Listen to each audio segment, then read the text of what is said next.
பெரியவா சரணம். பெரியவா வானொலியின் மாலை நிகழ்ச்சிகள் ஆரம்பமாகின்றன. இன்றைய எமது நிகழ்ச்சிகள் நித்திய குரு பாதுகா பூஜா, ஸ்ரீ ரா கணபதி அவர்கள் எழுதிய புத்தகத்தின் ஒளிவடிவம், ஆன்மீக உரை, மகா பெரியவா மகிமை, உபன்யாசம். பெரியவா சரணம். பெரியவா சரணம். அடுத்த நிகழ்ச்சி நித்திய குரு பாதுகா பூஜை.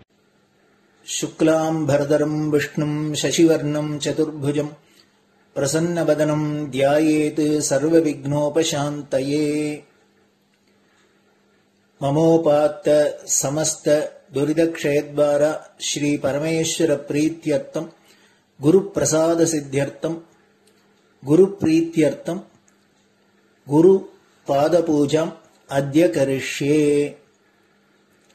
गुरुर्ब्रह्मा गुरुर्विष्णुर्गुरुर्देवो महेश्वरः गुरुः साक्षात् परब्रह्म तस्मै श्रीगुरवे नमः।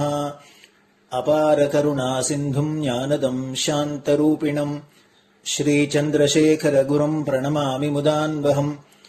सदाशिवसमारम्भां शङ्कराचार्यमध्यमाम् अस्मदाचार्यपर्यन्तां वन्दे गुरुपरम्पराम्. எல்லோரும் குருவ பெரிவாளை தியானம் பண்ணிண்டு அர்ச்சனை பண்ணுவோம்.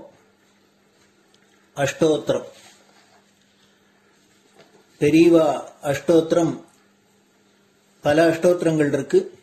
அதுல எளிமையா சுலபமா எது இருக்கோ அதை நான் இப்ப சொல்றேன்.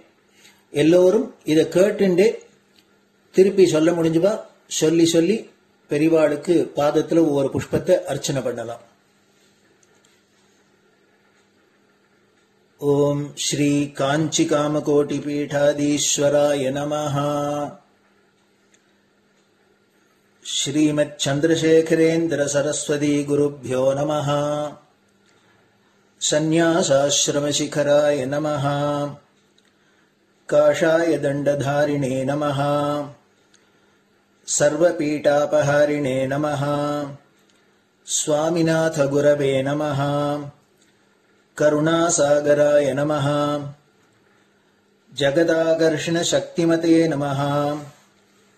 सर्वचराचर हृदयस्थाय नमः। ओम भक्त परिपालक श्रेष्ठाय नमः। धर्म परिपालकाय नमः। श्री जयेन्द्र सरस्वत्याचार्याय नमः। श्री विजयेन्द्र सरस्वती पूजिताय नमः। शिवशक्ति स्वरूपाय नमः। भक्ताभीष्ट प्रदायकाय नमः। ब्रह्मण्य पोषकाय नमः। ब्रह्म विष्णु शिवैक्य स्वरूपाय नमः। कांची क्षेत्रवासाय नमः। कैलाश शिखरवासाय नमः। स्वधर्म परिपोषकाय नमः। चातुर्वर्ण संरक्षकाय नमः। लोकरक्षण संकल्पाय नमः। ओम ब्रह्मनिष्ठापराय नमः। सर्वपापहराय नमः। धर्मरक्षक संतुष्टाय नमः। भक्तार्पितधन स्वीकर्त्रे नमः। सर्वोपनिषत् सारज्ञाय नमः। सर्वशास्त्रगम्याय नमः। सर्वलोक पितामहाय नमः। भक्ताभीष्ट प्रदायकाय नमः।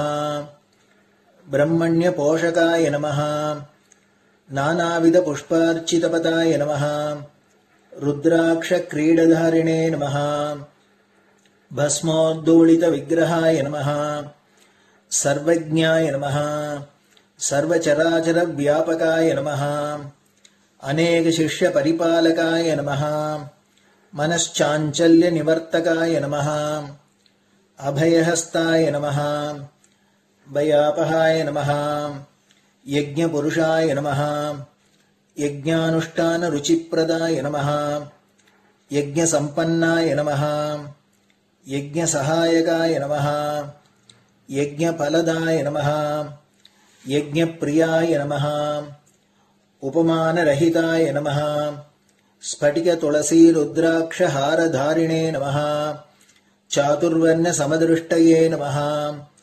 ऋग्यजुस्साम अथर्वणादि चतुर्वेद संरक्षकाय नमः।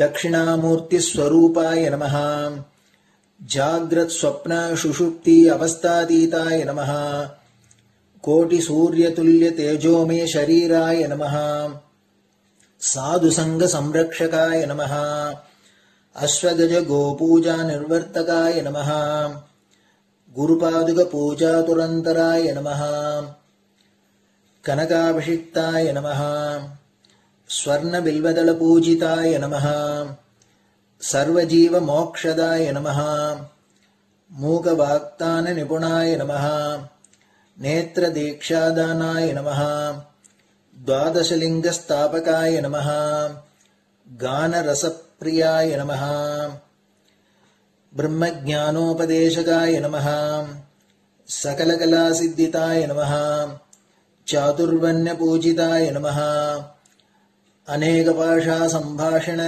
कोविताय नमः अष्टसिद्धिप्रदायकाय नमः ओम श्री शारदामठ सुस्थिताय नमः नित्यान्नदान सुप्रीताय नमः प्रार्थना मात्र सुलभाय नमः पादयात्रा प्रियाय नमः नानाविध मतपंडिताय नमः श्रुति स्मृति पुराणज्ञाय नमः देव यक्ष किन्नर किंपुरुष पूज्याय नमः श्रवणानंदकर कीर्तये नमः दर्शनानंदाय नमः अद्वैतानंद भरिताय नमः अव्याच करुणामूर्तये नमः शैव वैष्णवादि मान्याय नमः श्री शंकराचार्याय नमः दंड कमंडलूहस्ताय नमः वीणा मृदंग सकलवाद्य नाथस्वरूपाय नमः रामकथा रसिकाय नमः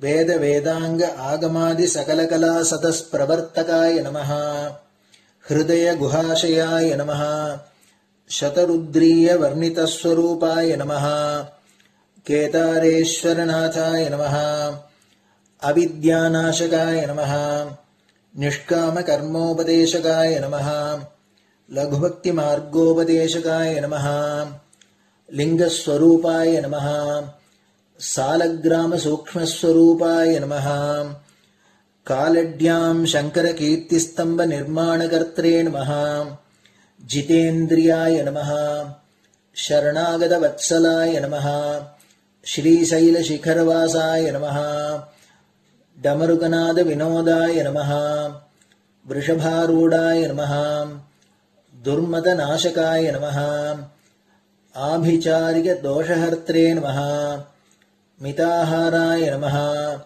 मृत्युविमोचक शक्त्याय नमः श्री चक्रार्चन तत्पराय नमः दासानुग्रह कारकाय नमः अनुराधा नक्षत्र जाताय नमः सर्वलोकख्यातशीलाय नमः वेंकटेश्वर चरण पद्म षट्पदाय नमः श्री महात्रिपुर सुंदरी समेत श्री चंद्रमौलीश्वर पूजा प्रियाय नमः श्रीमच्चंद्रशेखरेन्द्र सरस्वती सद्गुरु परब्रह्मणे नमः गुरुभ्यो नमः परमगुरुभ्यो नमः परमेष्टिगुरुभ्यो नमः परात्परगुरुभ्यो नमः गुरुपरम्पराभ्यां नमः गुरुपादुकाभ्यां नमो नमः அடுத்தது ஊதுபத்தி இருந்தா அதை காமிச்சு தூபம், நெய் தீபம் இருந்தா காமிச்சு அதை நெய் தீபம் தீபம் காமிச்சுட்டு நெய்வேத்தியம் வெத்தலைப்பாக்கு பழம் இதுலேருந்து ஆரம்பிச்சு அவளுக்கு எது சௌரியமோ அதுபடி நைவேத்தியம் பண்ணலாம். அதுக்கு அடுத்தது கற்பூர ஹாரத்தி பண்ணி எல்லோரும் பிரதட்சிண நமஸ்காரம் பண்ணி பெரியவாள்கிட்ட பிரார்த்தனை பண்ணிண்டு எல்லோரும் க்ஷேமமா இருக்கணும், லோகம் பரம மங்களமா சௌக்கியமா இருக்கணும், எல்லோரும் வியாதி வெக்க இல்லாத ஆயுராரோக்கிய ஐஸ்வர்யத்தோட சாந்தம் அமைதியோட ஞான வைராக்கியத்தோட எல்லோரும் நல்லவர்களாயிருந்து நன்மையை அடையணும்னு பிரார்த்தனை பண்ணி இந்த பூஜையை தினம் செய்யலாம். குரு பிரம்மா குரு விஷ்ணுர் குரு தேவோ மகேஸ்வரः குருः சாட்சாத் பரபிரம்ம தஸ்மை ஸ்ரீ குரவே நமः. அபார கருணா சிந்தும் ஞானதம் சாந்தரூபிணம் ஸ்ரீசந்திரசேகர குரும் பிரணமாமி முதான்வகம். சதாசிவசமாரம்பாம் சங்கராச்சார்ய மத்யமாம் அஸ்மதாச்சார்ய பர்யந்தாம் வந்தே குரு பரம்பராம். குரு பாத பூஜை நிறைவடைஞ்சது. பெரியவா சரணம். பெரியவா சரணம். பெரியவா வானொலியில் நேயர்கள் அடுத்து கேட்க இருப்பது ஸ்ரீ ரா கணபதி அவர்கள் எழுதிய புத்தகத்தின் ஒளி வடிவம். அளிப்பவர் ஸ்ரீமதி உமா சங்கர் அவர்கள். தேனினும் இனிய சொல்லான் தீச்சுடர் மேனி கொண்டான் ஊனுயிர்க்குயிரதான ஒன்றினைக் கலந்து நின்றான். ஏனினிக் கவலை நெஞ்சே இன்றுனக் அருள் செய்தான். இஞ்ஞானவான் காமகோட்டி நாதனை நம்புவோமே. ஜெய ஜெய சங்கர, ஹரஹர சங்கர. மகாபெரிவாளின் உபன்யாசங்களை ரா கணபதி அண்ணா தெய்வத்தின் குரல் என்ற பெயரில் 7 பாகங்களாக தொகுத்து அளித்ததின் 7ஆம் பாகத்தின் அடுத்த பகுதி. ஸ்ரீ சுப்பிரமணியாய நமஸ்தே. பேரசுரரை வதைத்த வீர பௌருஷம். தாரக சிங்கமுக சூரபத்மாசுர சம்ஹர்த்ரே. தாரகன், சிங்கமுகன், சூரபத்மன் என்ற அசுரர்களை சம்ஹாரம் பண்ணினவருக்கு நமஸ்காரம் என்று சேர்த்துக் கொள்ள வேண்டும். சுப்பிரமணிய, லாவண்ய, சரண்ய, அக்ரகண்ய என்றெல்லாம் இதுவரை பாட்டின் பல்லவியிலும் அனுபல்லவியிலும் வந்த வார்த்தைகள் அகாரத்தில் முடிந்ததால் அப்படிப்பட்டவருக்கு என்று 4ஆம் வேற்றுமையில் சொல்லும்போது யாய என்று ஆயிற்று. இப்போது சரணத்தில் வரும் பெயர்களில் பெரும்பாலானவை அகாராந்தமாக முடியாமல் ரூவிலே, தமிழிலும் குற்றியலுகரம் என்று சொல்லும் தேய்ந்த ரூவிலே முடிகின்றன. முதலில் சம்ஹர்த்ரு, அப்புறம் உபதேசகர்த்ரு, அப்புறம் சவித்ரு என்றிப்படி இருக்கின்றன. இவை 4ஆம் வேற்றுமையில் ஹர்த்தாய, கர்த்தாய என்றெல்லாம் ஆகாது. ஹர்த்ரே, கர்த்ரே என்றே ஆகும். சரணம் பூராவும் இப்படி த்ரே த்ரே என்று வரிகள் முடிவதை கவனிக்கலாம். தாரகன், சிங்கமுகன், சூரபத்மன் 3 பேரும் சகோதரர்கள். தாரகனுக்கு யானை முகம். சிங்கமுகன் பேரிலிருந்தே சிங்கமூஞ்சி என்று தெரிகிறது. சூரபத்மன் குரூரமான அசுரமுகம் படைத்தவன். தென் தேசத்தில் சூரபத்மனைத்தான் அசுரராஜனாகவும் சுவாமியின் பிரதான சத்ருவாகவும் சொல்கிறோம். சூரசம்ஹாரம் என்றே உற்சவம் பண்ணுகிறோம். வீர, தீர, சூர என்று அந்த சூர சப்தமே மகாவீரியத்தை குறிப்பிடுகிறது. சூரனையும் ஜெயித்த மகாசூரராக சுவாமியை ஸ்தோத்திரம் செய்கிறோம். ஆனால் வடக்கே தாரகாசுரனைத்தான் அவனுடைய இடத்தில் சொல்கிறார்கள். குமார சம்பவத்திலும் தாரகவதத்துக்காகவே குமாரசுவாமி சம்பவித்ததாகத்தான் காளிதாசர் சொல்லியிருக்கிறார். ஆச்சாரியாள் புஜங்கத்திலே துவயாசூரநாமா ஹதஸ்தாரக சிம்ஹபக்த்ரச்ச என்று 3 பேரையும் சொல்லியிருக்கிறார். சிம்ஹபக்திரன் என்றாலும் சிங்கமுகன்தான். தீட்சிதரும் தட்சிணத்தில் உள்ள வழக்கப்படியே ஸ்காந்த மகாபுராணத்திலும் இப்படித்தான் இருக்கிறது. 3 பேரையும் சொல்லியிருக்கிறார். மகாபல பராக்கிரமம் படைத்த 3 குரூர ராட்சசர்களை பால்யத்திலேயே ஹதாகதம் பண்ணிய வீராதி வீரர் சுப்பிரமணிய சுவாமி. கோட்டி கோட்டி மனசிஜ லாவண்யத்தை சொல்லியாச்சு. தீனசரண்யராக அபீஷ்டவரதர்களில் அக்ரகண்யராக உள்ள காருண்யத்தை சொல்லியாச்சு. மகா அசுரர்களையும் சம்ஹாரம் பண்ணிய வீர பௌருஷத்தையும் இப்போது சொல்லியாச்சு. அழகு, அருள், ஆற்றல் 3லேயும் சிரேஷ்டமானவர் என்று காட்டியாச்சு. குரு என்ற தனிப்பெருமை. இதற்கெல்லாம் மேலே இன்னும் அவர் என்ன? தீட்சிதர் ஒவ்வொரு கிருதியிலேயும் என்ன முத்திரை வைத்திருக்கிறார்? குரு குஹ. குரு, அதுதான் சுப்பிரமணியருடைய எல்லா பெருமைகளுக்கும் மேலான மகா பெருமை. குருவாக உபதேசித்து மோட்சத்தை அனுகிரகிக்கிற பேரருளை செய்கிறவர் அவர். குருவாய் அரர்க்கும் உபதேசம் வைத்த என்று அருணகிரிநாதர் சொல்கிறபடி பரம ஞானமூர்த்தியான அப்பாவுக்கும் உபதேசம் செய்த தகப்பன் சுவாமி சுவாமிநாதர் சுவாமி அவர். ஞான பண்டித சுவாமி. அழகு, அருள், வீர தீர சக்தி எல்லாம் சொன்ன பின் தீட்சிதர் இதற்கு வருகிறார். தாபத்ரய ஹரண நிபுண தத்வோபதேச கர்த்ரே. தாபத்ரயம் என்பதாக ஜீவாத்மாவுக்கு 3 தினசு தாபம், 3 சமாச்சாரங்கள் அதை தகித்து வேக வைக்கின்றன.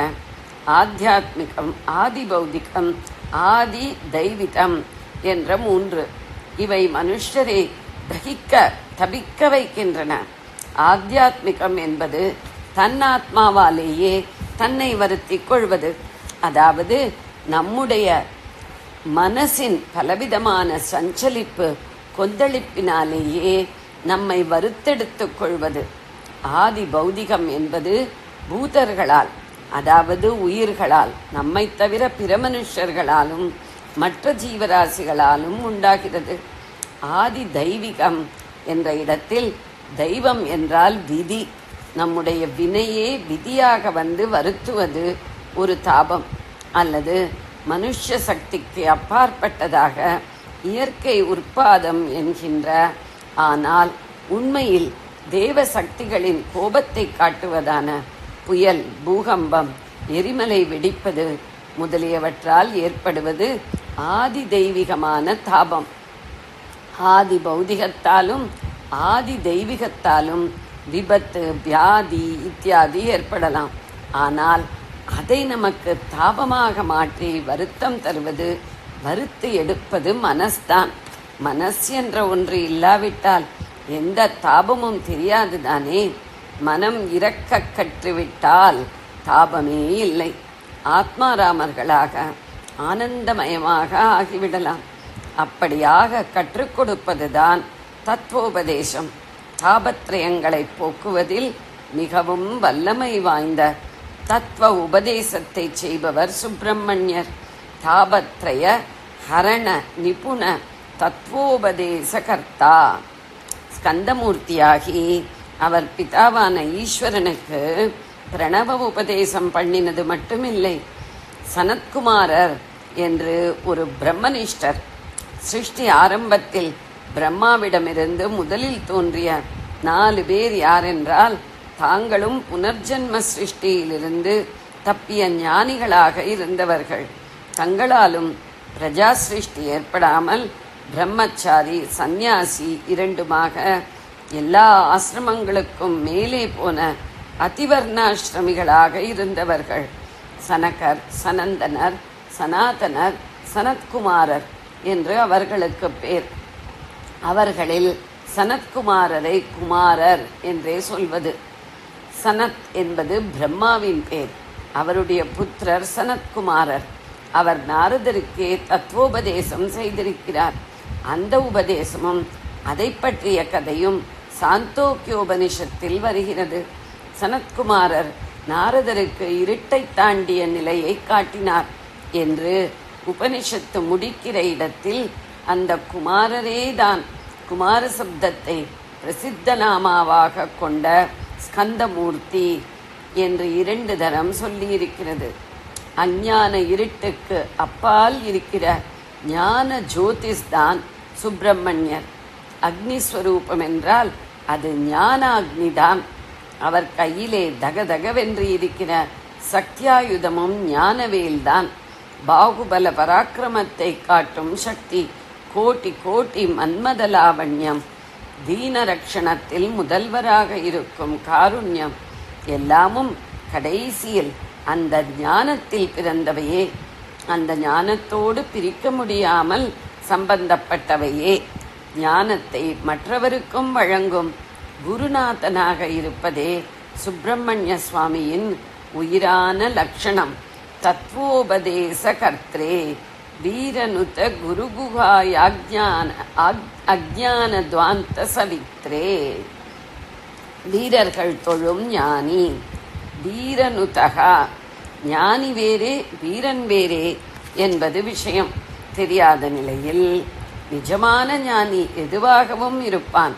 அவன் எல்லாமாக இருப்பதால் உள்ளுக்குள்ளே ஆத்மா ஒன்றை தவிர எதுவாகவும் இல்லாமல் வெளிக்காரியத்தில் அந்த ஆத்மாதான் சகலமும் ஆனதால் எதுவாக வேண்டுமானாலும் கத்தியை எடுத்துச் சுற்றுகிறார் மகா வீரனாக கூட இருப்பான். கீதை என்று ஞானோபதேசம் செய்யும் போது காண்டீபத்தை எடுடா, அம்பை தொடுடா என்று பகவான் சொல்லி இருக்கிறார் இல்லையா? சுப்பிரமணியர் ஞான வீரர், தேவசேனைக்கெல்லாம் கமாண்டர் இன் சீஃப். அதனால் வீரர்களால் தொழப்படுபவர். அதுதான் வீரனுத. நுத தொழப்படுகிற அவருடைய முக்கியமான பரிவாரம் நவ வீரர்கள் என்ற 9 பேரை கொண்டது. வீரபாகு, வீரகேசரி, வீரமகேந்திரர் என்று வீர என்றே பேர் ஆரம்பிக்கிற 9 மகாவீரர்கள் அவருடைய அசிஸ்டன்ட்டுகள். அதனாலும் வீரனுத. இதய குகையில் இலகும் குரு, அஜ்ஞான இருள் நீக்கும் சூரியன். குரு குகாய அஜ்ஞான துவாந்த சவித்ரே. வீரத்தை சொன்ன உடனே ஞானம். குருகுகனாக சுவாமி இருப்பது. மலைகள் அவருக்கு முக்கிய வாசம். குறிஞ்சி கடவுள் என்றே போற்றுகிறோம். மலை குகைகளில் வசிப்பதால் குகன். தத்வார்த்தமாக சொன்னால் ஹிருதய குகையில் இருக்கும் ஆத்மஸ்வரூபம் அதுவே குருவாக வந்து உபதேசிக்கிற போது குருகுகன் சுவானுபவத்தினால் தீட்சிதருடைய ஹிருதயத்திலிருந்து பீறிக்கொண்டு வந்து அவருடைய முத்திரையாகவே ஆகிவிட்ட நாமா குருகுகன் என்பது. குருகுகாய அஜ்ஞான துவாந்த சவித்ரே. துவாந்தம் இருட்டு, சபித்ரு சபிதா என்றால் சூரியன். இருட்டை இருந்த இடம் தெரியாமல் சூரியன் விரட்டி அழித்து விடுகிற மாதிரி அஜ்ஞான இருட்டை துவம்சம் பண்ணும் ஞான சூரியன். சனத்குமாரர் இருட்டுக்கு அந்தண்டைக்கு வழிகாட்டினார் என்கிற சமாச்சாரம். ஜெய ஜெய சங்கர, ஹர ஹர சங்கர. பெரியவா சரணம். இந்நிகழ்ச்சியின் அடுத்த பகுதி நாளை மாலை இதே நேரத்தில் ஒளிபரப்பாகும். பெரியவா சரணம். பெரியவா சரணம். பெரியவா வானொலியில் நேயர்கள் அடுத்து கேட்க இருப்பது திரு கவிக்கண்ணன் அவர்களின் ஆன்மீக உரை. பெரியவா சரணம். ராம் ராம். ஸ்ரீ குருப்யோ நமஹ. ஜெய ஜெய சங்கர, ஹர ஹர சங்கர. பெரியவா வானொலி நேயர்கள் அனைவருக்கும், மகா பெரியவாவுடைய பக்தர்கள் அனைவருக்கும் அடியேன் கவிக்கண்ணனின் அன்பு கலந்த நல்வாழ்த்துக்கள். ராம் ராம். ஜெய ஜெய சங்கர, ஹர ஹர சங்கர. ஸ்ரீ குருபியோ நம. கருணை மா முகிலாக காஞ்சி காமக்கோட்டி பீட்டத்தில் விளங்கக்கூடிய நம்முடைய மகா பெரியவா எப்படி ஒரு சாதாரண ஒரு வசதி குறைவார்ந்த குடும்பத்திலேருந்து வந்த ஒரு அம்பிக்கு, தனக்கு சிசூஷ பண்ணியிருந்த அம்பிக்கு, தன்னை தவிர எதுவுமே இல்லை அப்படின்னு நினைச்சிருந்த அந்த அம்பிக்கு ஒரு அழகான இடத்துல வேலையை வாங்கி கொடுத்து, பிற்காலத்தை ரொம்ப பிரமாதமா அந்த அம்பியை வரத்துக்கு வழியெல்லாம் பண்ணி அவனுக்கு எப்படி அருள் பண்ணாங்கிறத நம்ம பார்த்தோம் இல்லையா? அவருடைய சன்னிதானம் எப்பேற்பட்ட சன்னிதானம்! அந்த சன்னிதானத்துல நம்ம சரணம்னு அடைஞ்சு அவருக்கு கைங்கரியம் பண்ணக்கூடிய வாய்ப்பு நமக்கு கிடைச்சுடுத்தோம்னா அதை விட ஒரு பேரொருள் என்ன கிடைக்க முடியும் நமக்கு? அது எங்கெல்லாம் நம்ம கேட்டது கேட்காது எல்லாத்தையும் பாரி பாரி கொடுக்காதோ, அது மாத்திரமா பண்ணும். நம்முடைய பவ வினைகளெல்லாம் தீர்த்திடுமே. நம்ம முன் செய்த வினை, இப்ப செய்யற வினை, எல்லா வினைகளையும் தீர்த்து நமக்கு அப்படியே பரிவுங்கிற அருள் மழைய பொழிகின்ற சன்னிதானம் இல்லையா அது? அந்த தபமா முனிவருடைய சன்னிதானம் எப்பேற்பட்ட சன்னிதானம்னா, தாயக்காட்டிலும் சிறந்தவுடைய தாயச் சிறந்த தயாவான தத்துவனேன்னு மாணிக்க வாசகர் சொன்ன மாதிரி, தாய்க்கும் மேல தாயினும் சால பரிந்து, அம்மாவோட ரொம்ப பரிந்து நமக்காக கருணை பண்ணக்கூடிய அப்பேற்பட்ட உயர்ந்தவருடைய சன்னிதானம் இல்லையா? பவ வினை தீர்க்கின்ற சன்னிதானம், பரிவினை பொழிகின்ற சன்னிதானம், பவவினை தீர்க்கின்ற சன்னிதானம், பரிவினை பொழிகின்ற சந்நிதானம் தவமா முனிவரின் சந்நிதானம் தவமா முனிவரின் சந்நிதானம் தாயினும் உயர்ந்தவன் சந்நிதானம் தாயினும் உயர்ந்தவன் சந்நிதானம் சந்நிதானம் சந்நிதானம் உயர் சந்நிதானம் சந்திரசேகர சத்குருநாதனின் சந்நிதானம் உயர் சந்நிதானம் சந்நிதானம்.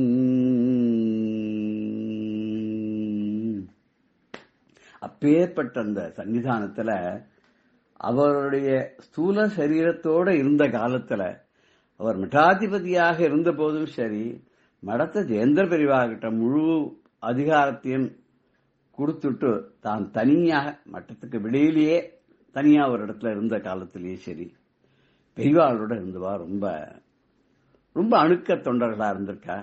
பெரிய பாக்கியம் அடைந்தவளா இருக்கா. ஒரு நிமிஷமும் பெரியவாள் அப்படியே அனுபவிச்சிருக்கா பார்த்து. ஏன்னா பரமேஸ்வரனோட கூடவே இருக்கிறதுங்கிறத நம்ம சொல்லுவோம் அன்னைக்கு, கடவுளே உன்னோட திருவடியில என்ன சேர்த்துக்க மாட்டியான்னு. இப்ப பரமேஸ்வரன் நாளைக்கு நம்ம கோவில் வாசல்ல போய் நின்னுண்டு கோவில்ல அப்படி கண்ணை மூடிண்டு கையை தூக்கிண்டு தியானம் பண்ணிட்டு, சுவாமி, பரமேஸ்வரா, நடராஜா, தில்லையம்பதியில் நடனம் ஆடக்கூடிய பெருமானே, நடமாடும் பெருமானே, என்ன உன்னுடைய திருவடியில செத்துக்க மாட்டியா அப்படின்னு நம்ம கேட்கிறோம் அப்படின்னு வச்சுப்போம்.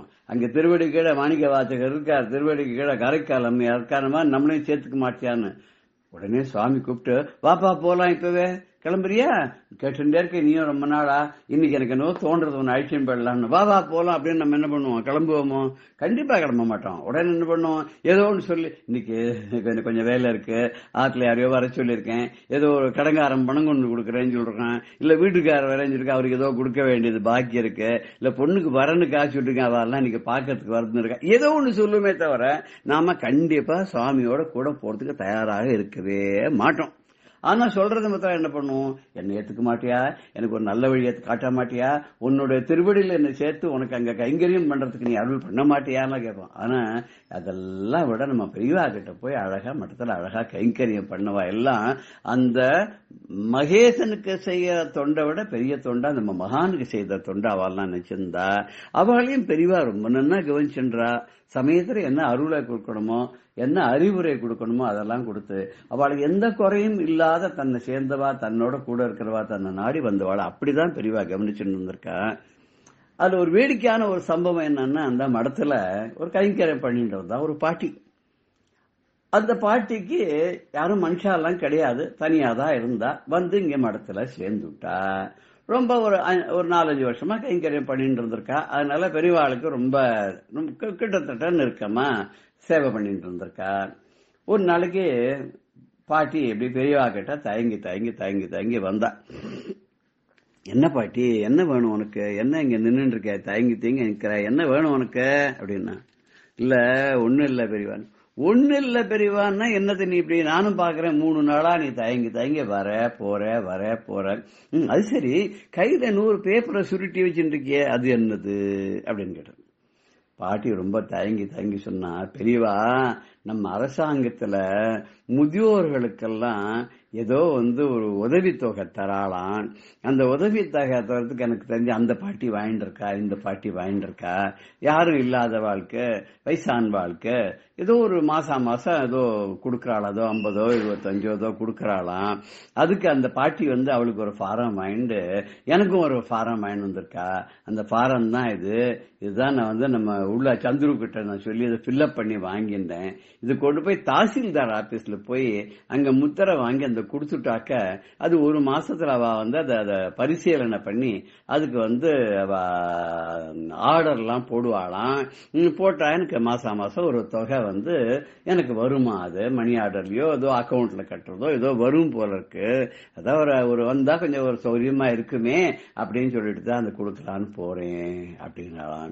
உடனே பெரியவா சொன்னாலாம், உனக்கு ஒரு ஃபாரம் வாங்கிட்டு வந்திய, ஒரு ஹாஸ்யம் பாருங்க பெரியவாட்ட. அதுல கூட ஒரு பஞ்ச் உனக்கு மாத்திரம் வாங்கிட்டு வந்த பத்தியா ஃபாரம், நானும் உன்ன மாதிரி தானே, நானும் உனக்கு யாரும் இல்ல, உனக்கு நான் தான் இருக்கேன், மாதிரி எனக்கு யாரும் இல்ல, கைங்கரியம் பண்றதுக்கு நீ தான் இருக்க. அப்படி இருக்கும்போது நீ உனக்கு மாத்திரம் ஒரு ஃபாரம் வாங்கிட்டு வந்த, எனக்கு ஒரு ஃபாரம் வாங்கிட்டு வரல பத்தியா, எனக்கு வாங்கிட்டு வரணும்னு உனக்கு தோணவே இல்லை பத்தியா, எனக்கு ஒரு ஃபாரம் வாங்கிட்டு வந்திருக்கலாமோனோ அப்படின்னு ஒண்ணு பாட்டிக்கு ஒண்ணுமே புரியல. உங்களுக்கு எதுக்கு பெரிய ஃபாரம், உங்களை எல்லாரும் வந்து காலில் வந்து விழுறா, உங்களுக்கு என்ன வேணும், உங்களுக்கு வேண்டியது எல்லாம் இருக்கு, நீங்க எதுவுமே வேண்டான்னு திறந்து நிக்கிறீங்கள, உங்களுக்கு எதுக்கு பெரியவா அப்படின்னு பாட்டி ரொம்ப இன்னசென்டா கேட்டோன்னு பெரியவா சொன்னாலாம், ஒரு மனுஷாளுக்கு ஒரு வயசுக்கு அப்புறம் என்ன வேணும், இருக்கிறதுக்கு சௌரியமா தங்கறதுக்கு ஒரு இடம் வேணும், உடுத்திக்கிறதுக்கு துணிமணி வேணும், வேலைக்கு பசிச்சா சாப்பிடறதுக்கு சாப்பாடு வேணும், ராத்திரி தூங்கறதுக்கு ஒதுக்குப்புறமா பாதுகாப்பான ஒரு இடம் வேணும், இருக்கியா நன்னா இருக்கியா சௌக்கியமா இருக்கா, அவனுக்கு என்ன கஷ்டம் ஏது கஷ்டம்னு கேட்டு விசாரிக்கிறதுக்கு ஒரு ஆளு வேணும். இத்தனைக்கு மேல என்ன வேணும், ஒரு நாள் கிழமைன்னா சந்தோஷமா கொண்டாடுறதுக்கு 4 மனுஷாளோட இருக்கணும். உனக்கு அத்தனையும் இந்த மடத்துல இருக்கா இல்லையா, உனக்கு வேலைக்கு சாப்பாடு கிடைக்கிறது, தங்கறதுக்கு இடம் கிடைக்கிறது, பொழுதுபோக்குறதுக்கு கைங்கரியம் பண்ற, 4 மனுஷாளோட பேசி ஆனந்தமா சந்தோஷமா உன்னால இருக்க முடியாது. எந்த குறையாவது இருக்குன்னு நீ சொல்லு, உனக்கு ஏதாவது குறை இருந்ததுன்னா நான் தீர்த்து வச்சு விடுவேன். அப்படி உனக்கு தீர்க்க முடியாத குறைகள் இங்க இருந்தா தானே நீ இந்த மாதிரி இந்த உதவித்தொகையெல்லாம் சேர்த்து போகணும். இந்த உதவித்தொகைய அரசாங்கத்துல இருந்து யாருக்கு எதுக்காக கொடுக்கறா தெரியுமா, ஒண்ணுமே வக்கு இல்லாத அனாதையா இருக்கிற ஜனங்கள் கஷ்டப்படப்படாது, வருத்தப்படப்படாது, அடுத்த வேளை சாப்பாட்டு கூட பிச்சை எடுக்கிற நிலை அவளுக்கு வரக்கூடாது அப்படிங்கறதுக்காக உபகாரம் பண்றதுக்காக இந்த ஒரு திட்டத்தை அரசாங்கம் கொண்டு வந்து வழி நடத்தின்னு இருக்கா. இத நாம போய் நம்ம நன்னா தான் இருக்கோம், அவ எல்லாரும் விட நமக்கு எந்த குறையும் இல்லை, எந்த கவலையும் இல்லை, எந்த கஷ்டமும் இல்லை, இப்படிப்பட்ட நாம போய் அந்த ஃபாரம் ஒண்ணு வாங்கிட்டு வந்து நம்ம ஒரு 50 100 வாங்கிட்டு வந்துட்டோம்னு இது நிஜமாவே ஒரு கஷ்டப்படுற யாரோ ஒருத்தர் கிடைக்க வேண்டியதை நம்ம அபகரிச்சுன்னு வந்த மாதிரி ஆகாதா? நீ சொல்லு பாட்டி, கரெக்டா இல்லையா? அப்ப நீ ஒண்ணு பண்ணு, அப்படிதான் உனக்கு போய் இதை வாங்கிட்டு வரணும் அப்படின்னு சொன்னானே, தனியா போவாத, உன்னோட சேர்ந்து நானும் வரதா இருக்கேன், எனக்கு சேர்த்து ஒரு ஃபாரம் வாங்கிட்டு வா, என்ன சரியா அப்படின்னு பாட்டி பல பல பல பல அழுது அந்த ஃபாரத்தை அங்கேயே கீழ்ச்சி அவர் முன்னாடியே ஓரமா போட்டுட்டு, தெரியாத தப்பு பண்ணிட்டேன் பெரியவா, தப்பு பண்ணிட்டேன் பெரியவா, எனக்கு மனசுல எப்படி இந்த மாதிரி கல்மஷமான ஒரு புத்தி தோணிச்சுன்னு தெரியல, புத்தி வந்துடுத்து, நான் பண்ண தப்பு, இனிமே அப்படிலாம் பண்ண மாட்டேன். பெரியவாளுடைய சன்னிதானத்தில் இருக்கும்போது எந்த குறையும் இல்லாத எல்லாம் கிடைக்கிறது, இந்த ஆசியும் அருளும் அனுகிரகமும் இந்த ஒரு கருணை மிகுந்த பார்வையும் கிடைக்கிறது யாருக்கு கிடைக்கும்? இப்படிப்பட்ட ஒரு பாக்கியத்தை அடைஞ்சன்னா அந்த பெருமையெல்லாம் கொஞ்சம் கூட உணராதுக்கு ஏதோ எங்கேயோ 4 காசு பிச்சை காசு வருதுன்றது அது நினைச்சுட்டு யாருக்கோ கிடைக்கிற மாதிரி அவளுக்கெல்லாம் ஒத்துரு இல்ல கிடைக்கிறது, அவளுக்கு பணம் வேணும், அதனால போறா. எனக்கு என்ன வேணும், உங்க அன்பும் அருளும் ஆசையும் தான் வேணும், அது நிறைவா நன்னா கிடைக்கிறச்ச நான் அப்படி அல்ப மாதிரி அலைஞ்சு நான் பாட்டு போயிட்டேனே, புத்தி கெட்டு போச்சே அப்படின்னு காலில் விழுந்து விழுந்து நமஸ்காரம் பண்ணி நம்ம மன்னிச்சிருங்க பெரியவா, ஆசீர்வாதம் பண்ணுங்கன்னு சொல்லி பெரியவா கிட்ட மன்னிப்பு கேட்டுட்டாலாம். பெரியவாள் சிரிச்சுண்டே, அதெல்லாம் ஒண்ணும் இல்ல பாட்டி, நான் சும்மா உனக்கு விஷயத்த புரிய வைக்கிறதுக்கு தான் சொன்னேன், போய் வேலையை பாருப்போ அப்படின்னு சொல்லி மகான் சிரிச்சுண்டே அந்த கருணை முகில் இருக்க அந்த கண் பார்வையாலே ஒரு கட்டாட்சத்தை கொடுத்து அனுப்பிச்சாராம். ஜெய ஜெய சங்கர ஹர ஹர சங்கர ஸ்ரீ குருபியோ நமஹான்னு சொல்றதுக்கு நமக்கும் தோன்றது இல்லையா? ராம் ராம். பெரியவா சரணம். இந்நிகழ்ச்சியின் அடுத்த பகுதி நாளை மாலை இதே நேரத்தில் ஒளிபரப்பாகும். பெரியவா சரணம். பெரியவா சரணம். அடுத்த நிகழ்ச்சி மகா பெரியவா மகிமை உபன்யாசம். வழங்குபவர் பிரம்மஸ்ரீ கணேச சர்மா அவர்கள். சன்னியாசிகளை ஏன் ஒரே இடத்துல இருக்கக்கூடாது அப்படின்னு சொல்றது சாஸ்திரம் அப்படின்னா, ஒண்ணுமில்ல, அவ எல்லாம் பந்தபாசங்கள்லாம் திறந்தவா. ஒரு இடத்துல இருந்துட்டோம்னா அந்த இடத்து மேலே ஒரு அஃபினிட்டி வந்துடும், அபிமானம் வந்துடும், அந்த பக்கத்துல இருக்கிற ஜனங்கள் மேலாம் ஒரு பிரியம் வந்துடும். இது ஒரு பந்தத்துக்கு காரணமாயிடுறதுனால அவ ஒரே இடத்துல இருக்க வேண்டாம் அப்படின்னு சாஸ்திரம் சொல்றது. அப்படி இருந்தா கூட இந்த சாதுர்மாசியம்ங்கிற காலத்துல நமது நாட்டுல பார்த்தீங்கன்னா மழை காலம் ஆரம்பிச்சிடும்.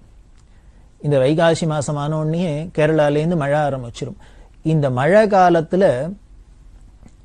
ஐப்பசி கார்த்திகை வரைக்கும் இந்த மழை காலம் தொடர்ந்து இருக்கும் நாட்டுல பல பாகங்கள்ல. இந்த மழை காலத்துல அவளுக்கு யாத்திரை பண்றது சிரமமா இருக்கும். இன்னொன்னு, மழை காலத்துல மழை பெஞ்சதுன்னா மழை முடிஞ்சோன்னு பார்த்தீங்கன்னா பலவிதமான ஜீவராசிகள் உற்பத்தி ஆயிருக்கும். இதெல்லாம் குறுக்கையும் நடுக்கையும் வேண்டி எத்தனையோ பார்த்தீங்கன்னா பூச்சி, கண்ணுக்கு தெரியாத புழு பூச்சிகள்லாம் எவ்வளோ எக்கச்சக்கமா இருக்கும். இதுக்கெல்லாம் அவளால ஏதான ஒரு ஹிம்சை வந்துட போறது அவ யாத்திரையில இருந்தா அப்படிங்கிறதுனால தான் சொல்றது. ஏன்னா சன்னியாசிகளுக்கு ரொம்ப முக்கியமானது அஹிம்சைங்கிறது. இந்த அஹிம்சை தான் சன்னியாசத்தோட ரொம்ப முக்கியமான குறிக்கோள். அவ மந்திரம் சன்னியாசத்துக்கு சொல்றதையே என்ன சொல்லி வாங்கிக்கிறா அப்படின்னு, என்ன பார்த்தா எந்த ஜீவராசிகளுக்கும் பயம் இல்லாத இருக்கட்டும் அப்படின்னு சொல்லிதான் சன்னியாசத்துக்கு மந்திரமே. அதனால சன்னியாசிகளுக்கு 3 விரதம் ரொம்ப முக்கியம். அதுல முதல் அஹிம்சை, 2வது பிரம்மச்சரியம், 3வது எந்த ஒரு பொருளும் உடைமை இல்லாத இருக்கிறது. இது 3 மொத்தட்ட இருந்தாலே சன்னியாசி தான். அஹிம்சை இருக்கணும், எந்த ஒரு பொருள் உடைமை இல்லாத இருக்கணும், பிரம்மச்சரியம் இருக்கணும். இது 3ம் சன்னியாச லட்சணமா சொல்லப்படுறது. அதனால இந்த அஹிம்சைக்கு பங்கம் வந்துடப்படாதே, எந்த ஜீவராசிகளுக்கும் அதனால இடைஞ்சல் வந்துடப்படாதேன்னு இந்த 4 மாசமும் இந்த மழை காலத்துல ஒரே இடத்துல இருக்கட்டும் அப்படின்னு சாதுர்மாசி விரதம் அப்படின்னு சொல்லி இருக்கு. இது அவ வாசம் பண்றதுக்கு.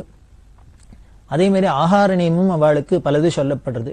அதுல இந்த 4 மாசத்துல ஒவ்வொன்னு விளக்கணும் அப்படின்னு சொல்றது.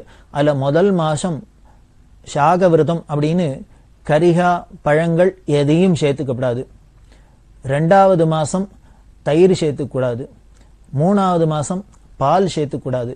4வது மாசம் திதள விரதம் அப்படின்னு பருப்பு வகைகள் எதையும் சேர்த்துக்கப்படாது. இப்படி 4 மாசமும் 4 நியமங்களோட விரதம் இருக்கணும், ஆகார நியமத்தோட விரதம் இருக்கணும், எந்த இடத்துலையும் யாத்திரை பண்ணாது இருக்கணும் அப்படி எல்லாம் சொல்லப்படுறது சாஸ்திரம். இதைத்தான் சாதுர்மாசி விரதம் சாதுர்மாசி விரதம் அப்படின்னு சொல்லப்படுறது. ஆனா ரிஷிகள்லாம் என்ன பண்ணா பரம கருணையினால இந்த கலியில 4 மாசம்ங்கிறது ரொம்ப லாங் பீரியடா இருக்கும் அப்படின்னு நினைச்சா போல இருக்கு. இந்த 4 மாசத்தை 4 பட்சமா பண்ணி, அதாவது 4 பட்சம் அப்படின்னா 2 மாசம், ஒரு மாசத்துக்கு 2 பட்சம் இல்லையா, 4 பட்சம்னா 2 மாசம். இந்த 2 மாசம் வரைக்கும் யாத்திரை பண்ணாத இருக்கிறது. ஆனா இந்த ஆகார நியமத்தோட இருக்கிற விரதம் 4 மாசமும் இருக்கணும் அப்படின்னு சொல்லி வச்சிருக்கா. இப்போ இருக்கிற நியம சன்னியாசிகள் எல்லாரும் இதைத்தான் கடைபிடிக்கிறா. அப்படிதான் பெரியவாளும் இந்த சாதுர்மாசி விரதத்தை அனுஷ்டிச்சிருந்தா. அதுல சொன்ன இந்த ஆகார நியம விரதம் எல்லாமே பரிபூர்ணமா பெரியவா அனுஷ்டானம் பண்ணியிருந்தா. அந்த 1919ஆம் வருஷ சாதுர்மாசியத்தை வேப்பத்தூர்ல பண்ணினா அப்படின்னு பார்த்தோம். அந்த சாதுர்மாசியத்துல இது எப்போ தொடங்குறது அப்படின்னா ஆஷாடம் அப்படின்னு சொல்லக்கூடிய ஆஷாட மாசத்திலேருந்து ஆரம்பிச்சு கிருத்திகா மாசம் வரைக்கும், ஆஷாடம் டு கிருத்திகம் இந்த சாதுர்மாசியம்.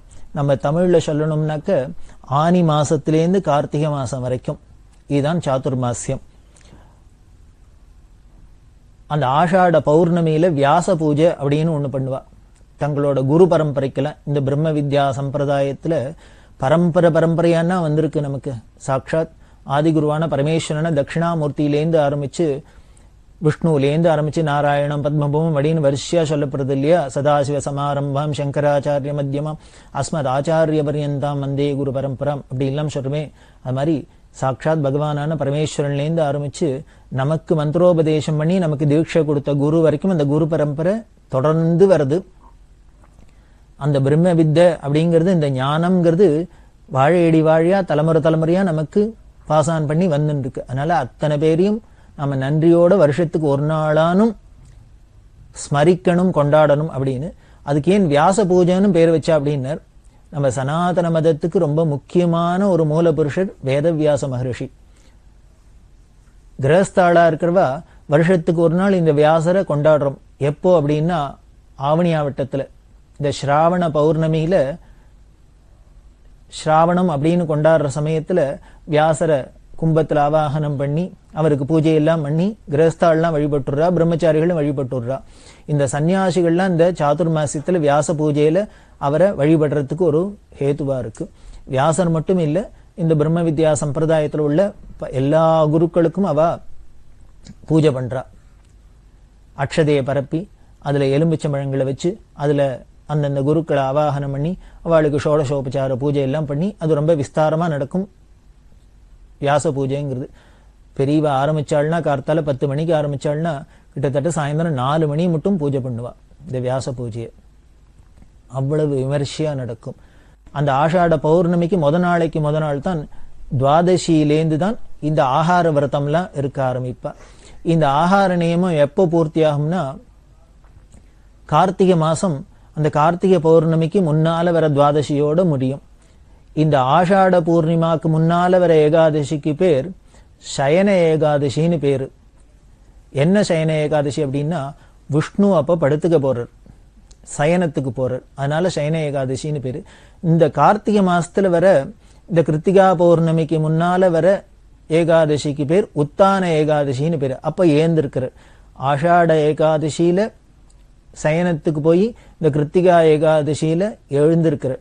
அந்த ஏகாதசிக்கு மறுநாள் துவாதசியில என்ன பண்ணுவான்னா, இந்த உத்தான ஏகாதசிக்கு மறுநாள் துவாதசியை தான் பிருந்தாவன துவாதசி அப்படின்னு சொல்லி அன்னைக்கு தான் எல்லாத்தையும் சேர்த்துண்டு இந்த சன்னியாசிகள்லாம் பிக்ஷை பண்றது. அதாவது 4 மாசத்துல ஒன்னொன்ன தள்ளி இருந்தா இல்லையா, அதை எல்லாத்தையும் சேர்த்துன்னு இந்த விரதத்தை பூர்த்தி பண்றது அப்படின்னு.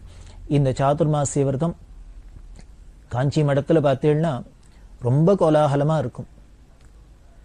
இன்னி வரைக்கும் அந்த ஆச்சார அனுஷ்டானம் அந்த சாஸ்திரத்துல சொன்ன விதிப்படி இன்று வரைக்கும் நடந்துட்டு தான் வருது.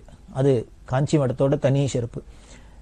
இப்படி இந்த சாதுர்மாசியத்தை வேப்பத்தூர்ல பண்ணின பெரியவா தஞ்சாவூர் ஜில்லால பல இடங்கள்ல யாத்திரை பண்ணியிருந்தா. 1920ஆம் வருஷம் திருவாரூருக்கு விஜயம் பண்ணினா. திருவாரூர் பெரிய மூலாதார க்ஷேத்திரம் அப்படின்னு தியாகராஜ சுவாமி, கமலாம்பா, நீலோத்பலாம்பா, சுந்தரமூர்த்தி சுவாமிகள் இருந்த க்ஷேத்திரம். இப்படி பல பெருமை உள்ளது இந்த திருவாரூர். அந்த திருவாரூர்ல கோலாகலமா அவளுக்கு வரவேற்பு. பெரியவா எங்க போனாலுமே பெரிய கோலாகல வரவேற்பு தான். அவ யாத்திரை பண்றதே 200க்கும் மேற்பட்ட சிப்பந்திகள், 30 மாட்டு வண்டிகள்,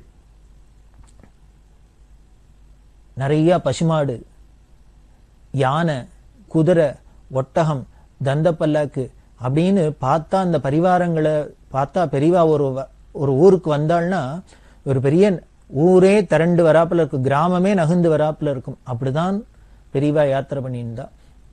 அதனால எங்க போனாலும் அவளுக்கு கோலாகல வரவேற்பு தான். ஊர் எல்லையிலேயே அவளை பூர்ண கும்பத்தோட மேளதாளங்களோட வரவேற்கிறது.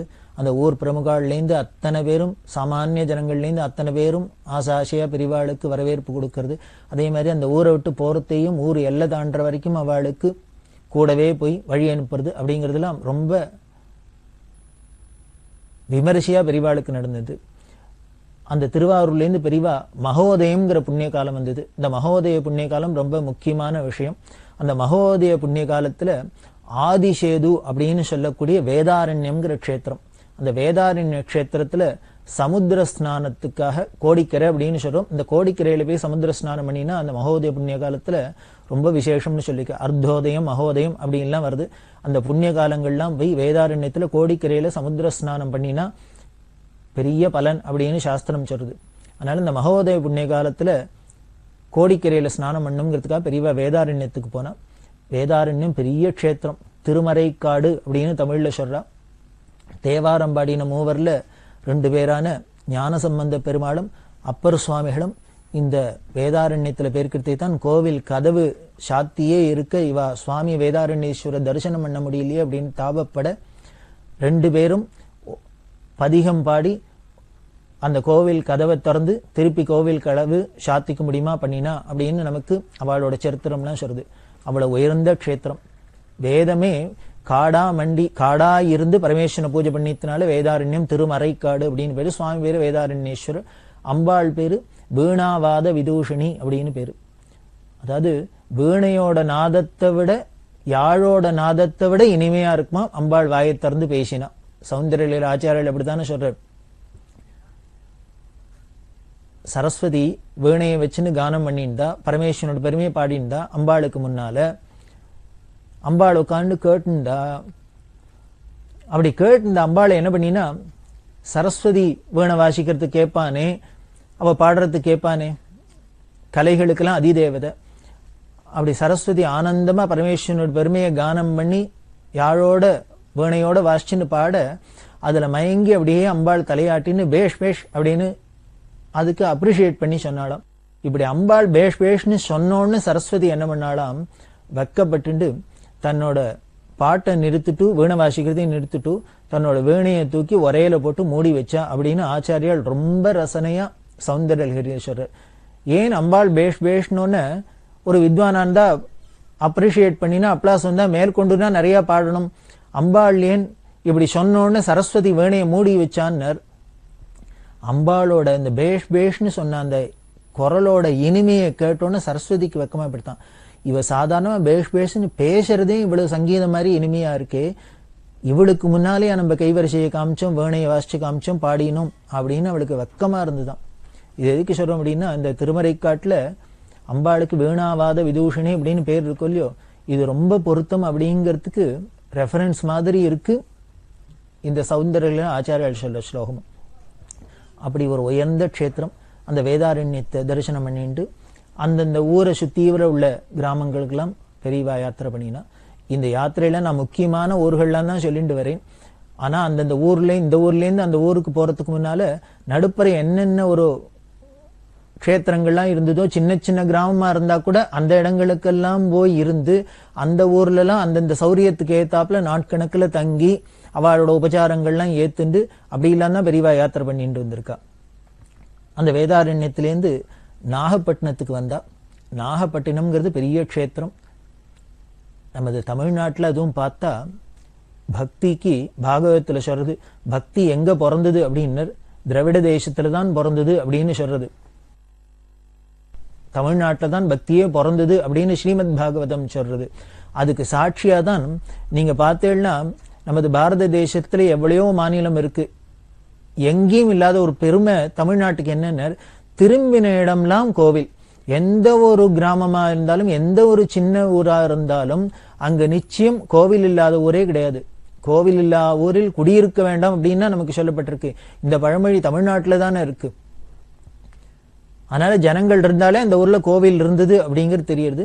அந்த கோவில் இல்லாம சாதாரண கோவில்லாம் இல்ல, பெரிய பெரிய ரிஷிகள்லாம் தேவதைகள்லாம் பல பக்தாள்லாம் பிரதிஷ்டை பண்ணி பூஜை பண்ணின கோவில். அதனால ஒவ்வொரு க்ஷேத்திரமும் ஒவ்வொரு கிராமத்திலுமே இவ்வளவு சிறப்போட இருந்ததுனால பல க்ஷேத்திரங்களோட பெருமை நமக்கு ஆச்சரியமா இருக்கு. அதுல ஒண்ணு இந்த நாகப்பட்டினம். இந்த நாகப்பட்டினத்துல காயாரோகணேஸ்வரன் சுவாமி அம்பாள் நீலாயதாட்சி. காயாரோகணம் அப்படின்னு பரமேஸ்வரன் என்ன பண்றாரான்னர், எந்த ஜீவன் அந்த க்ஷேத்திரத்துல போய் எந்த ஜீவன்கள்லாம் மரிக்கிறதோ அவளோட ஆவியை மட்டும் எடுத்துக்கிறது இல்ல, அந்த ஆத்மாவை மட்டும் அவர் ஐக்கியம் பண்ணிக்கிறது இல்ல, அந்த சரீரத்தோடயே அப்படியே ஐக்கியம் பண்ணிக்கிறாராம். காயத்தோட ஆரோகணம் பண்ணி அவர் ஏத்துண்டு சாயுஜ்யம் கொடுக்கிறார் அப்படின்னு இந்த க்ஷேத்திர மகாத்மியம்லாம் சொல்றது. அதனால அதுக்கு பேர் காயாரோகண க்ஷேத்திரம்னு பேரு. இந்த நாகப்பட்டினத்துல காயாரோகணேஸ்வரன்னே பேரு. இந்த நாகப்பட்டினம் மட்டும் காயாரோகணம் இல்லை, இன்னும் 2 காயாரோகண க்ஷேத்திரம் இருக்கு. மொத்தம் 3 காயாரோகண க்ஷேத்திரம். அதில் நாகப்பட்டினம் காயாரோகணம் பெருசு. நாகைக்காரோணம், கச்சிக்காரோணம், குடந்தைக்காரோணம் அப்படின்னு 3ஐயும் சொல்லப்பட்டிருக்கு. கச்சிக்காரோணம் அப்படின்னு காஞ்சிபுரம் ஒரு காயாரோகண க்ஷேத்திரம். காஞ்சிபுரத்துல காயாரோகணேஸ்வரர் அப்படின்னு க்ஷேத்திரம், அங்க கோவில் இருக்கு. அத குரு கோவில் அப்படின்னு இப்ப சொல்றா. அது காஞ்சி காரோணம். குடந்தை காரோணம், குடந்தையில கும்பகோணத்துல சோமேஸ்வரர் அப்படின்னு இருக்கார், அதுதான் காயாரோகண க்ஷேத்திரம். அவர் சோமேஸ்வரர் தான் காயாரோகணேஸ்வரர். அதே மாதிரி நாகப்பட்டினம், காஞ்சிபுரம், கும்பகோணம் இது 3ம் காயாரோகண க்ஷேத்திரம். அந்த நாகப்பட்டினத்துல காயாரோகண க்ஷேத்திரத்துல காயாரோகணேஸ்வரர் தரிசனம் பண்ணினா அங்க நாகை நீலலோச்சனி அப்படின்னு ஒரு பத்திரிகை நடத்தின்னு வந்தார். அந்த பத்திரிகை அதிபர் ஜி சதாசிவம் பிள்ளை அப்படிங்கிற பக்தர். அவர் பெரியவாளை வந்து தரிசனம் பண்ணி பெரியவாள்கிட்ட ரொம்ப ஈடுபட்டு பெரியவா மேல 5 கவிதை பாடி பெரியவாளுக்கு அர்ப்பணம் பண்ணினர். இது ரொம்ப சகஜமா நடக்கும். பெரியவா போற இடத்துல அந்த புலவர்கள்லாம் வித்வான்கள்லாம் பெரியவா மேல ஸ்தோத்திரம் பண்றது, பாட்டு பாடுறது, கவிதை எழுதுறது, அர்ப்பணம் பண்றது அப்படின்னு தங்களோட உணர்ச்சி அந்த ஆனந்தத்தை அப்படியே அவளுக்கு தெரிஞ்ச விதத்துல வெளிப்படுத்துவா. அப்படிதான் இங்க இந்த சதாசிவம் பிள்ளையும் நாகப்பட்டினத்துல பண்ணினர். அந்த வருஷ வியாச பூஜை 1920ஆம் வருஷ வியாச பூஜை மாயவரத்துல பண்ணினா. மயூர க்ஷேத்திரம் அப்படின்னு பேரு.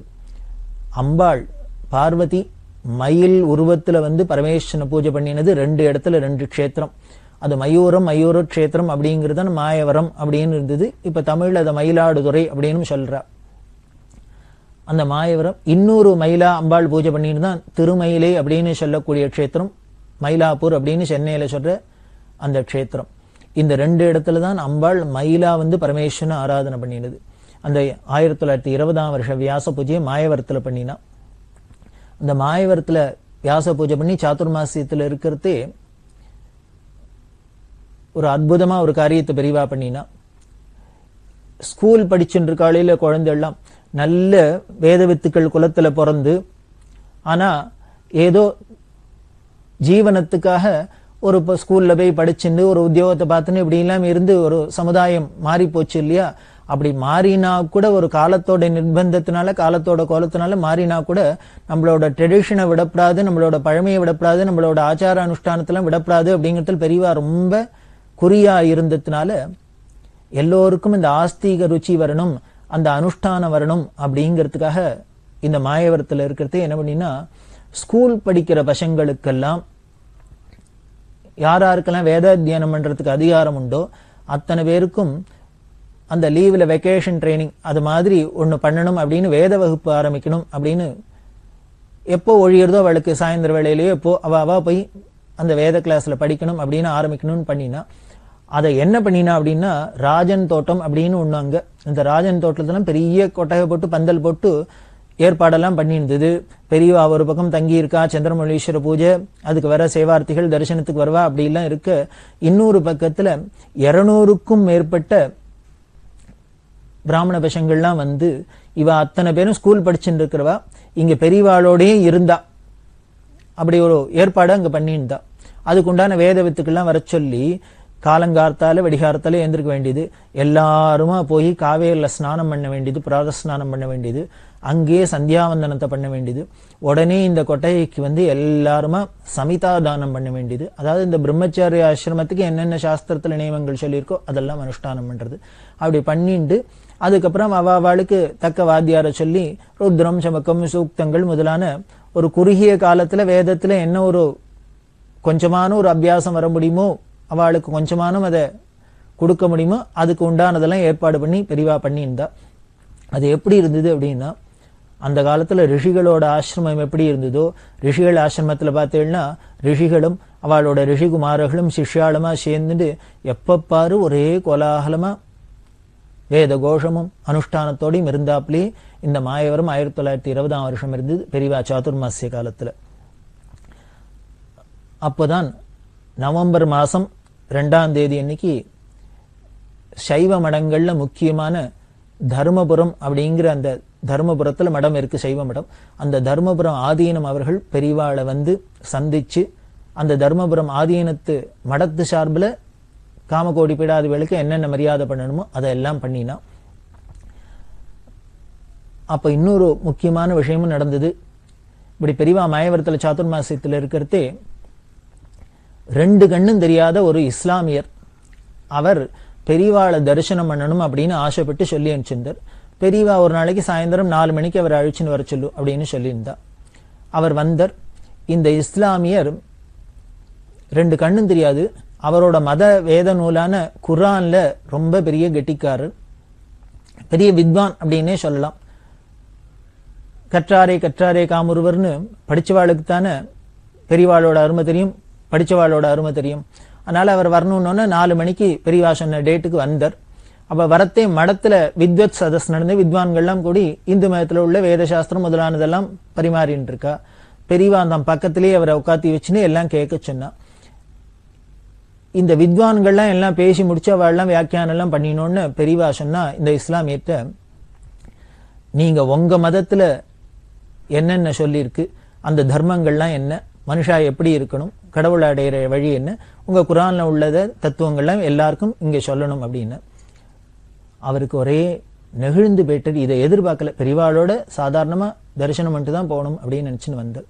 உடனே அவர் சொன்னார், இந்த பெரியவாளுக்கு முன்னால நான் என்ன சொல்றதுக்கு இருக்கு, எனக்கு ஆச்சரியமா இருக்கு. எல்லா மதமும் என்ன சொல்றது, கடவுளை அடையிறதுக்கு வழிதான் சொல்றது.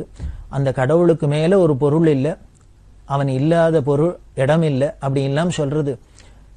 அப்பேற்பட்ட கடவுளோட ஸ்வரூபம் அன்புதான் அவனோட ஸ்வரூபம் அப்படின்னு சொல்லு. நம்ம மதத்திலையும் அன்பே சிவம்னு தானே சொல்றோம், அதே தான் அந்த மதத்திலையும் சொல்றது.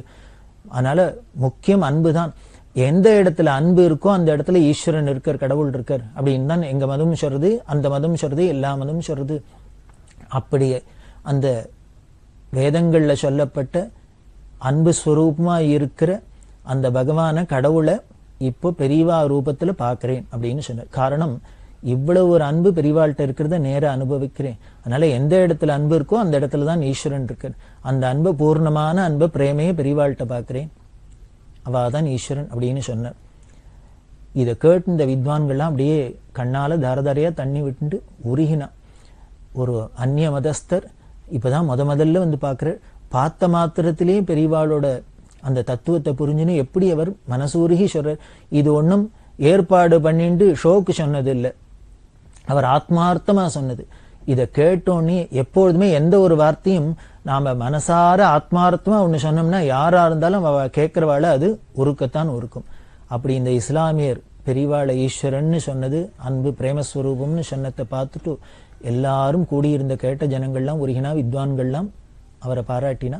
பெரியவா அப்புறம் அவருக்கு என்னென்ன மரியாதை எல்லாம் பண்ணணுமோ எல்லாம் பண்ணி அவரை வழி அனுப்பி வச்சா. பெரியவா சரணம். இந்த நிகழ்ச்சியின் அடுத்த பகுதி எதிர்வரும் திங்கட்கிழமை அன்று இதே நேரத்தில் ஒளிபரப்பாகும். பெரியவா சரணம். பெரியவா சரணம். அடுத்த நிகழ்ச்சி திருவாசக இன்னிசை.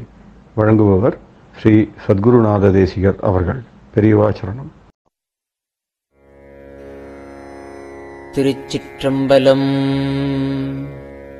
போற்றித் திரு அகவல். நான் முகன் முதலா வானவர் தொழுது எழ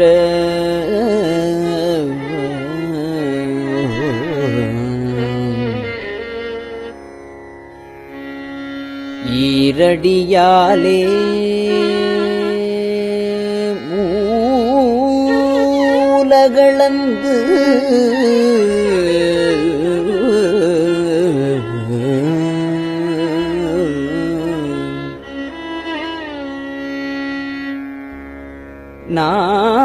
நாற்றிசை முனிவரும் ஐம்புலன் மலர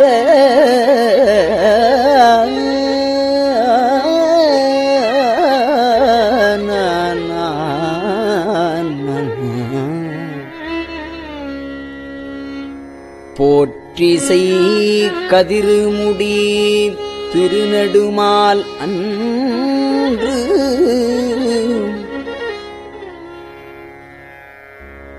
அடிமுடி அறியும் ஆதரவு அதனில்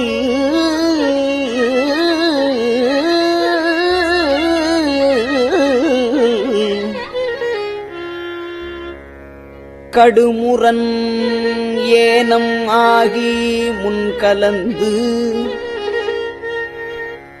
ஏழ்தலம் உருவ இடந்து பின் எய்த்து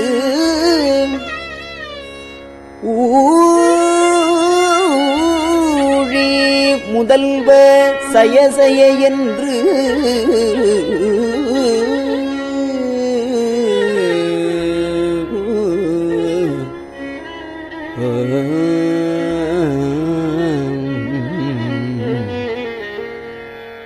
வழுத்தியும் காணா மலரடி இணைகள்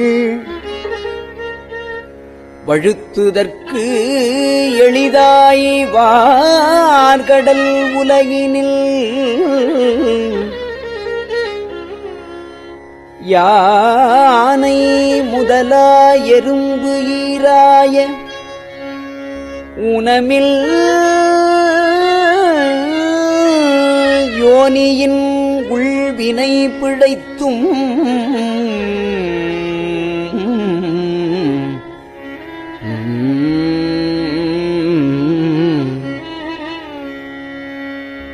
மானுடப் பிறப்பினுள்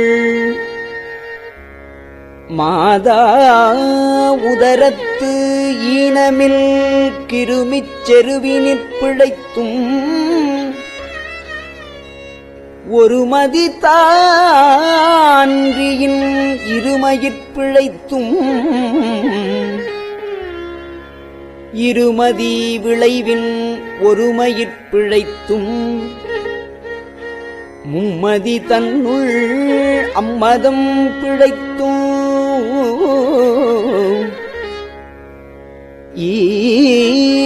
இரு திங்களில் பேரிருள் பிழைத்தும் 5 திங்களில் முஞ்சுதல் பிழைத்தும்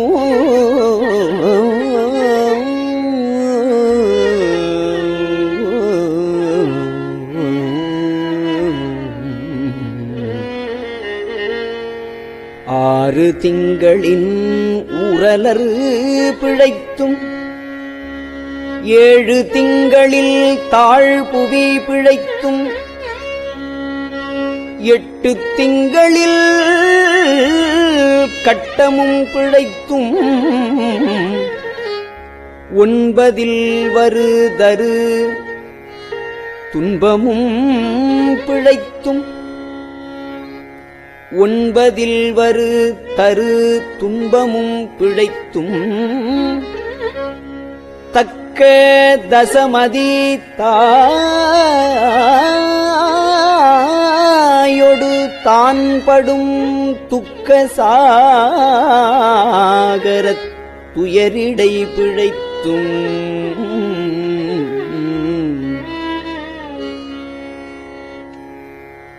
ஆண்டுகள் தோறும் அடைந்த அக்காலை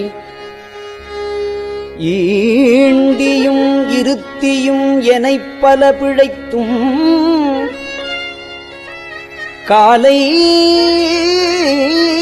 மலமொடு கடும் பகல் பசி நிசிவே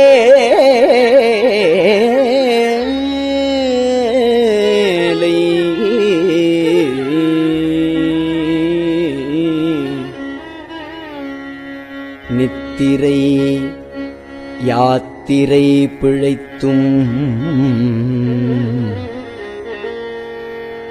கருங்குழற் செவ்வாய் வெண்ணகைக் கார்மையில் ஒருங்கிய சாயல் நெருங்கியுள் மதர்த்து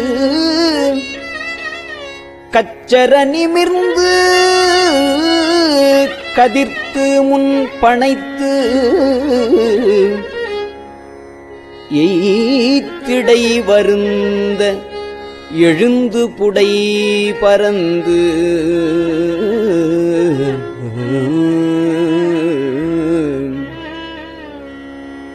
ஈர்க்கிடை போகா இளமுலை மாதருதம்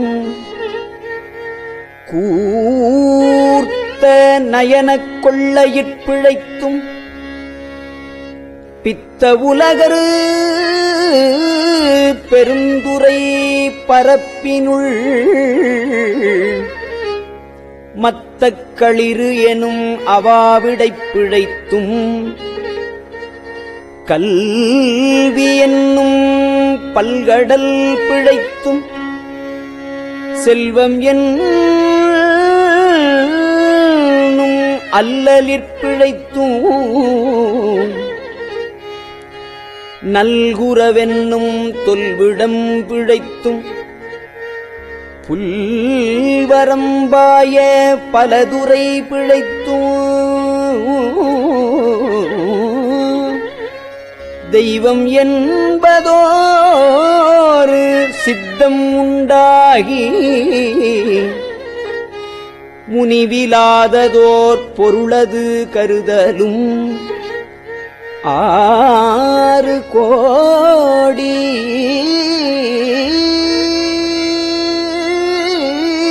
மாயாசக்திகள் வேறு வேறு தம் மாயைகள் தொடங்கின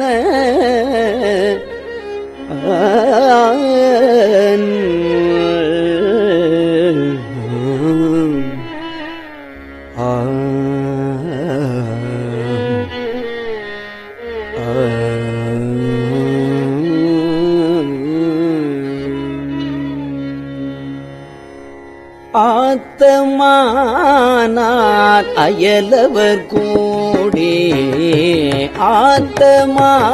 ஆத்தமானார் அயலவர் கூடி நாத்திகம் பேசி நாத்தழும் வேறினர் சுற்றம் என்னும் புல்பசு குழாங்கள் பற்றி அழைத்து பதறினர் பெருகவும் விரதமே பரமாக வேதியரும் சரதமாகவே சாத்திரம் காட்டினர் சமயவாதிகள் தத்தம் மதங்களே அமைவதாக அரற்றி மலைந்தனர் விண்டிய மாயா பாதம் என்னும் தண்ட மாருதம் சுழித்தடித்தார்க்கு உலோகாயதனும் முன்திரல் பாம்பில் கலாபேதத்த கடுவிடம் எய்தி அதிர்பெரு மாயை என்னைப் பல சூழவும் தப்பாமே தாம் பிடித்தது சலியா தழலது கண்ட மெழுகது போல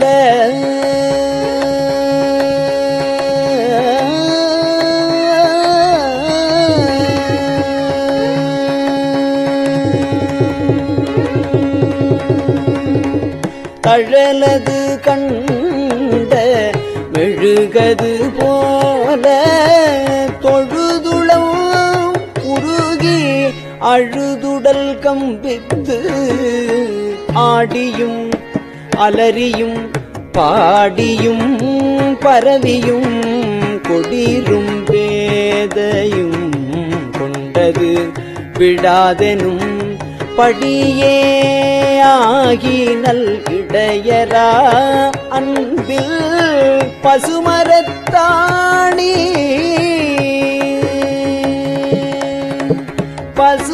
பசுமரத்தாணி அறைந்தார் போல கசிவது பெருகி கடலன மருகி அகங்குழைந்து அனுகூலமாய் மெய்விதிர்த்து சகம்பே என்று தம்மை சிரிப்ப நாணது ஒழிந்து நாடவர் பழித்துரை பூணது வாக கோணுதல் இன்றி சதுரிடம் தரிமால் கொண்டு சாரும் கதியது பரமா அதிசயமாக கற்றா மனமென கதறியும் பதறியும்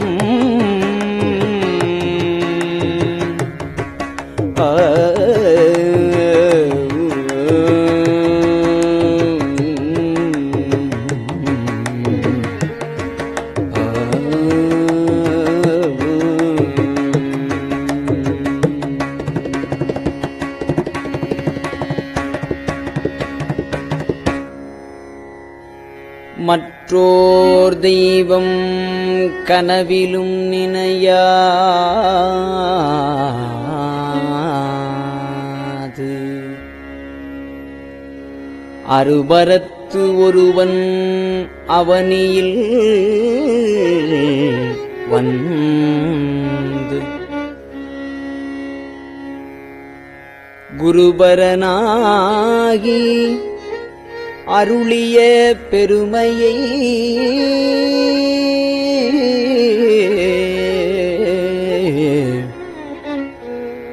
சிறுமை என்று இகழாதே திருவடியினையை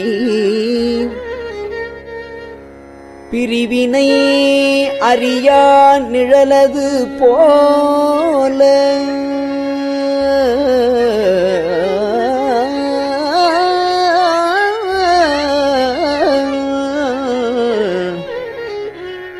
முன்பின்னாகி முனியாது அத்திசை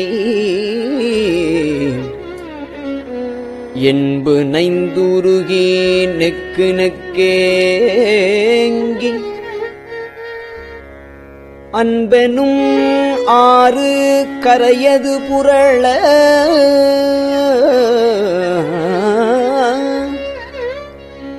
நன்புலன் ஒன்றே நாத என்று அரற்றி உரை தடுமாறி உரோமம் சிலிர்ப்ப கரமலர் முட்டித்து இருதயமலர கண்களி கூற நுண்துளி அரும்ப சாயா அன்பினை நாள்தோறும் தழைப்பவர் தாயேயாகி வளர்த்தனை போற்றி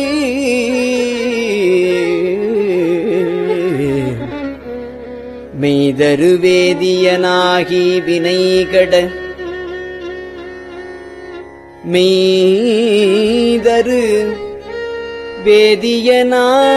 வேதியனாகி வினைகட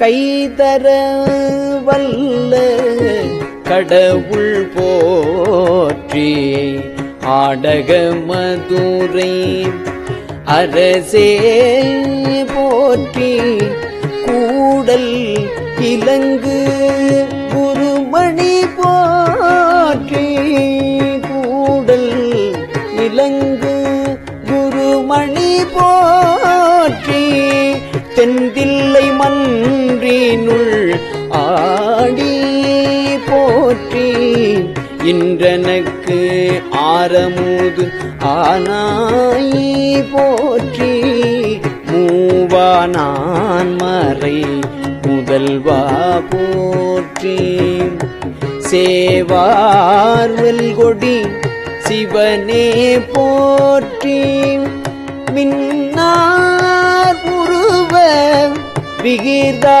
போற்றி கல்நார் உரித்த கனியே போற்றி காவாய் கனக குன்றே போற்றி ஆவாயந்தனக்கு அருளாய் போற்றி படைப்பாய் காப்பாய் துடைப்பாய் போற்றி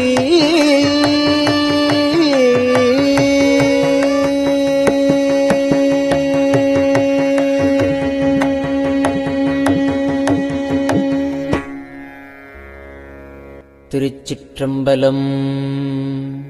பெரியவா சரணம்.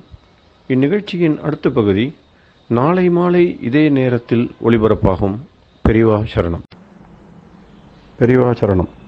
பெரியவா வானொலியின் இன்றைய நிகழ்ச்சிகளின் நிறைவாக திருப்பொன்னூசல் வழங்குபவர் சத்குருநாத தேசிகர் அவர்கள். பெரியவா சரணம். திருச்சிற்றம்பலம். திருப்பொன்னூசல்.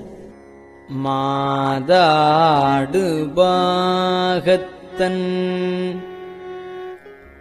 உத்தரகோசமங்கை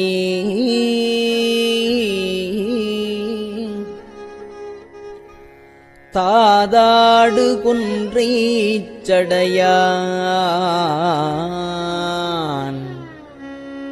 அடியாருள்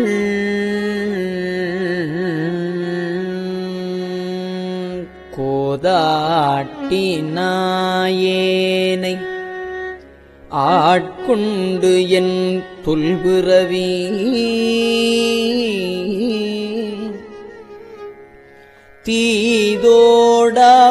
தீதோடவண்ணம் திகழ பிறப்பறுப்பான் காதாடு குண்டலங்கள் பாடி கசிந்து அன்பான்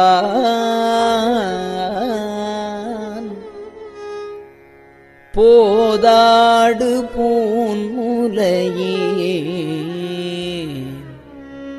போதாடு பூன்முலையே பொன்னூசல் செல் ஆடாமோ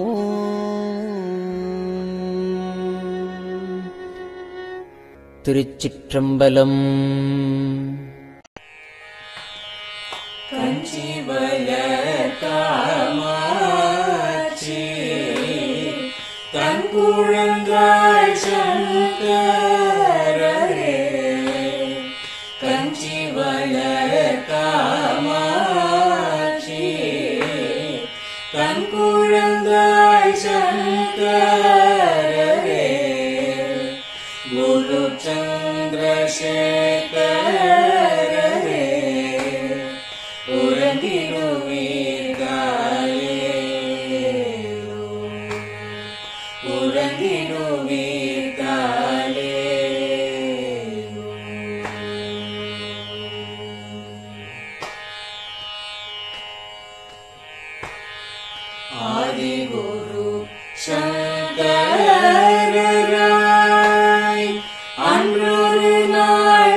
பெரியவா சரணம். பெரியவா வானொலியின் மாலை நிகழ்ச்சிகள் இத்துடன் நிறைவடைகின்றன. எமது அடுத்த ஒளிபரப்பு நாளை காலை இந்திய நேரப்படி 6 மணிக்கு துவங்கும். பெரியவா சரணம்.